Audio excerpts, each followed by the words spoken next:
On a freezing morning in January 1945, 300 American soldiers were moments from annihilation, trapped in a Belgian valley, shells exploding all around, while a hidden German observer directed a massacre. Staff Sergeant Brennan faced an impossible choice: obey orders and watch comrades fall, or make a forbidden, dangerous sacrifice and risk everything. In one unbelievable moment, he defied protocol with a single shot, shattering enemy control, saving hundreds, and rewriting the math of survival. But would the command accept this act of betrayal, or punish a hero for breaking all the rules? January 18, 1945. The pale, frozen sun rose slowly over a battered valley in Belgium, its silence shattered by relentless artillery fire. Staff Sergeant Michael Brennan lay pressed into icy mud, heart hammering beneath layers of wool and fear. Around him, foxholes exploded in smoky bursts, earth, steel, and men thrown into chaos as German shells systematically swept every inch of the American defenses. The bombardment felt endless, a calculated nightmare orchestrated by an unseen hand with deadly precision. 300 soldiers of the 99th Infantry Division had been sent to hold the valley, a position intelligence called secure. But now the word meant nothing. Shells fell closer with each correction, walking destruction directly into the American ranks. Brennan knew this wasn't random. Every impact screamed of intention. Someone in the hills could see them, an enemy observer, binoculars raised, a voice calmly radioing lethal math from above. In the foxhole beside Brennan, 2 men collapsed under a blast, their lives snuffed out in a second of high-pitched agony. Brennan was not new to war.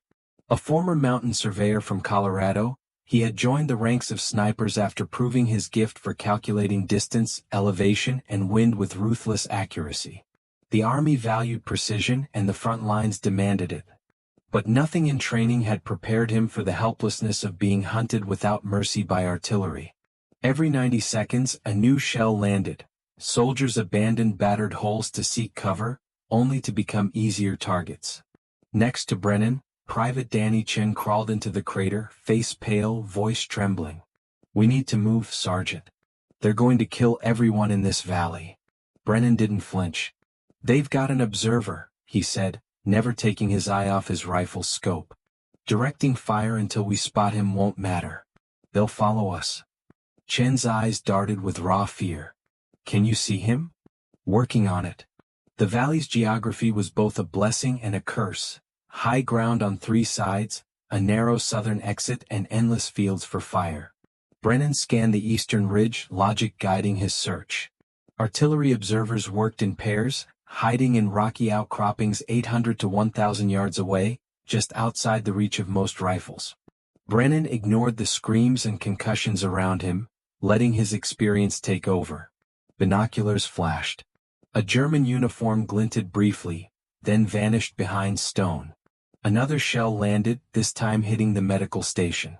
Brennan didn't let himself look. He focused on the only hope, the rhythm of the observer's presence. Watch. Correct. Duck. The observer appeared for mere seconds, methodically calling corrections. Every shell was a message. Brennan adjusted, taking in the wind, left to right about 5 miles per hour. He considered elevation, the ridge 30 feet higher than his position. The target was 820 yards away. "Sergeant, Battalion is calling for withdrawal." "We need to leave," Chin whispered urgently. Brennan's grip tightened. "Retreat? That observer can see the route. If everyone moves, he calls fire and we're done for." "So what do we do?" "I remove the observer without authorization." His training screamed against it. Snipers were meant to wait for orders, to follow protocol. But the system was slow, deadly slow, when seconds meant lives. Brennan understood the math. A single forbidden action could mean salvation. Through the crack of another blast, Brennan watched the spot where the observer had surfaced. 30 seconds passed. Nothing. Brennan steadied his breathing. Slow inhale, slow exhale, counting heartbeats. At last, the observer rose, young and methodical, calmly calling out new death. The range was impossible for most, but Brennan's math said otherwise. As the observer raised binoculars, Brennan placed his crosshairs slightly left, compensation for the wind. Elevation corrected, breathing controlled, trigger squeezed. No anticipation, just trust in the numbers. The rifle fired. The observer dropped. The valley stilled. Chin stared. "Did you just get ready to move?" Brennan said, already scanning for backup. The sounds of battle faded. The precision slaughter replaced by wild, random shells falling far from American lines. Soldiers across the valley sensed a change, hope hesitantly replacing panic. Brennan had broken a cardinal rule, traded protocol for survival with a single devastating shot. As the men evacuated under a blind barrage, the stakes shifted. He had saved the valley. But the cost would come later. Facing command, facing questions, facing the true consequences of acting on instinct against impossible odds. And as the retreat began, Brennan's story was just getting started. The valley's unnatural quiet was shattered by the panicked evacuation of 300 men, racing past shattered trees, burned foxholes, and dying friends. Brennan watched the chaos unfold, his mind whirring with numbers. With the German observer dead, the precision onslaught had turned to wild, unfocused destruction. Blind artillery missed its targets, no longer guided by real-time corrections. Brennan and Chin huddled together on the fringe, scanning for the possibility of a backup observer, every sense stretched to the edge. The battered survivors crawled or sprinted south, using bursts of smoke and burning debris for cover. Several men stopped to help wounded comrades. Others simply ran, haunted by the memory of bodies torn by shell fragments just minutes before. With each stumbling movement, gratitude flickered across their faces. None of them knew exactly what had changed, just that annihilation had miraculously stalled. Brennan's spotter Chin whispered, "Sergeant, they're going to ask why you did it. You know that, right?" Brennan nodded. "I know." But the math made sense. As they joined the controlled withdrawal south, Brennan felt the weight of decision heavy on his shoulders. He'd chosen to save lives by breaking protocol, and now hundreds of eyes lingered on him with something between fear and awe. The infamous manual might not cover situations like this, but the battlefield did not care for paperwork. Smoke still lingered as the battered unit reached safety, every step shadowed by the threat of command discipline that could come at any moment. An officer intercepted Brennan, wordless, steady-eyed. He pointed to battalion headquarters, a farmhouse set back from the line. "You're summoned. Now." Brennan, boots heavy with mud, strode in, rifle slung, heart in his throat. Major Garrett, grizzled and unforgiving, sat behind a battered desk, reading field reports. "Staff Sergeant Brennan," he began, 820 yards, unauthorized engagement. "Tell me why." Brennan kept his tone calm, emotionless. German observer was killing men by the minute. Authorization would have cost dozens of lives in the time it took. "I made the calculation. I took the shot." Garrett's expression didn't change, but behind his eyes, something flickered. "Your job is to follow orders, not make tactical calculations." Brennan nodded. "And yet, sir, those men are alive.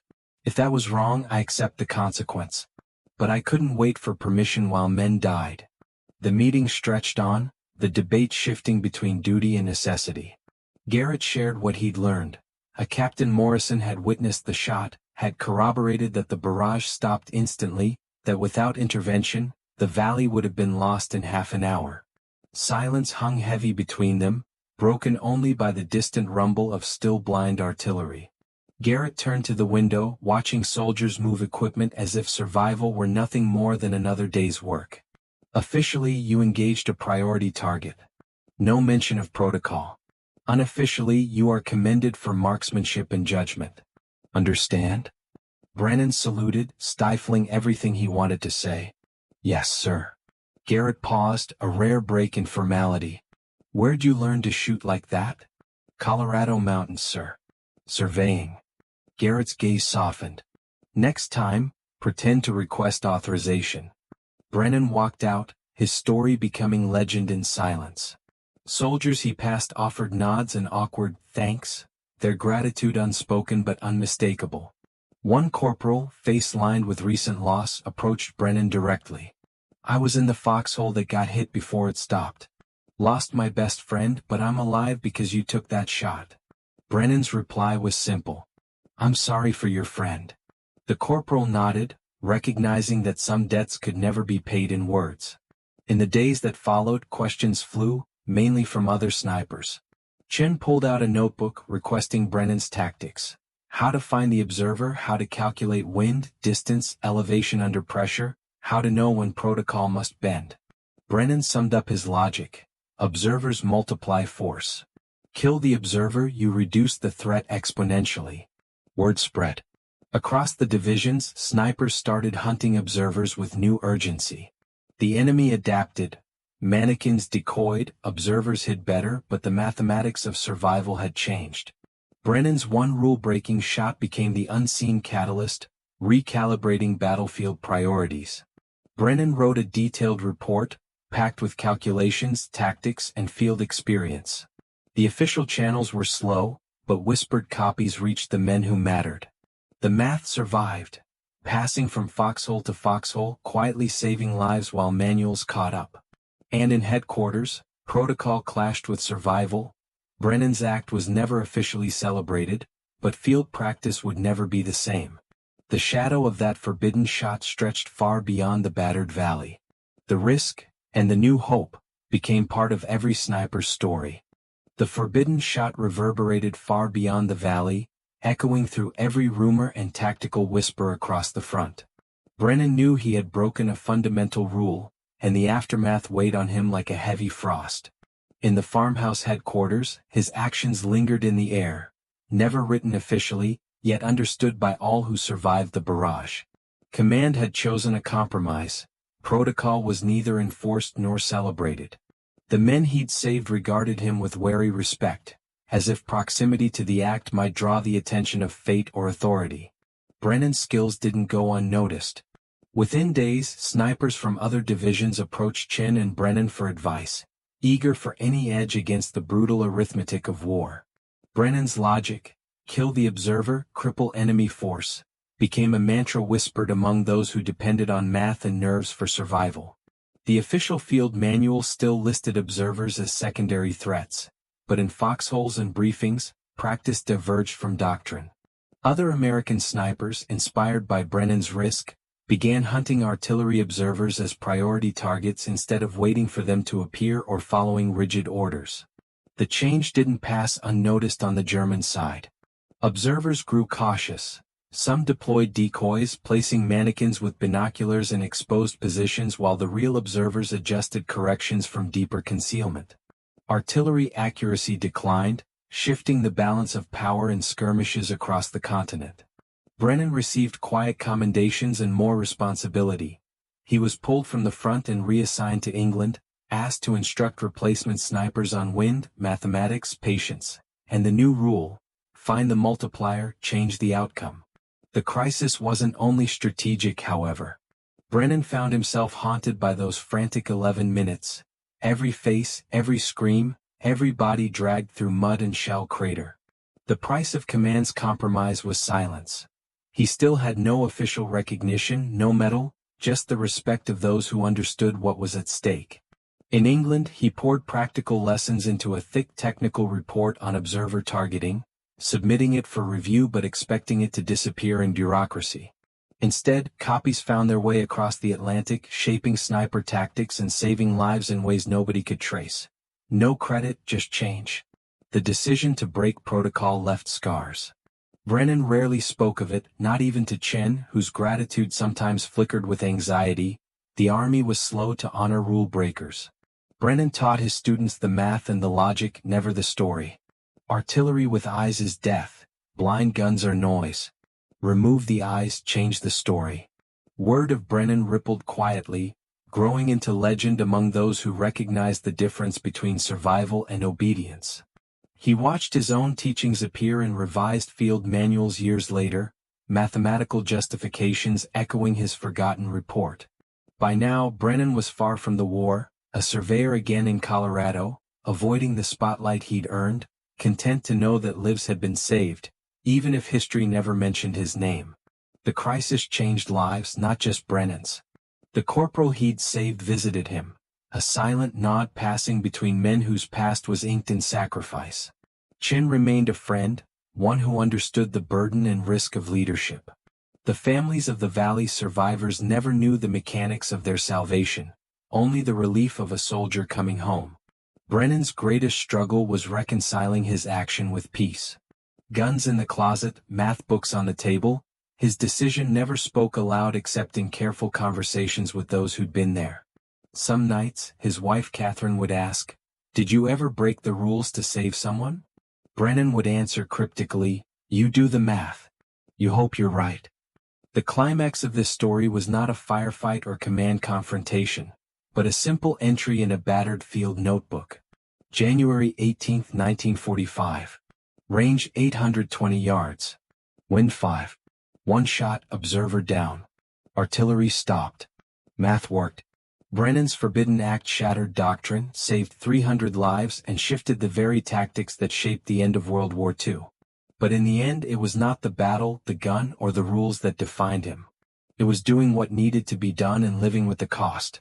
Sometimes, the boldest acts leave the quietest footprints, echoes in the lives left behind, numbers written in the margins of history, fragments of truth between the lines of official memory.